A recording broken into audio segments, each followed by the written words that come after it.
బోలో గణేష్ మహారాజ్ కి జై. సింహపురి ప్రేక్షకులకు భక్తులకు స్వాగతం సుస్వాగతం.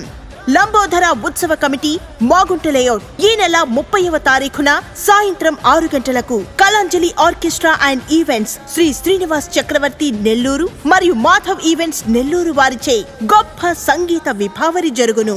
ప్రత్యేక ఆకర్షణ ప్రముఖ సినీ గాయకులు భీమ్లా నాయక్ మూవీ ఫేమ్ అరుణ్ కౌడిన్య గారు, బాహుబలి మూవీ ఫేమ్ ప్రముఖ గాయనిమణులు దామిని గారు మరియు సత్యయామిని గారు, ప్రముఖ కథానాయకుడు ఆది పినిశెట్టి గారు, ప్రముఖ కథానాయకి పూజిత పొన్నాడ గారు, బిగ్ బాస్ ఫేమ్ మరియు నటులు ఆదిరెడ్డి గారు మరియు జబర్దస్త్ కళాకారులచే డాన్స్ కళాకారులచే గొప్ప మ్యూజికల్ నైట్ కలదు. కావున జిల్లాలోని భక్తులు, కళాకారులు, ప్రేక్షకులు అందరూ విచ్చేసి ఈ కార్యక్రమాన్ని జయప్రదం చేయవలసిందిగా మనవి చేస్తున్నాం. ఇట్లు లంబోదర ఉత్సవ కమిటీ సభ్యులు, మాగుంట లేఅవుట్, నెల్లూరు. జై బోలో గణేష్ మహారాజ్ కి జై.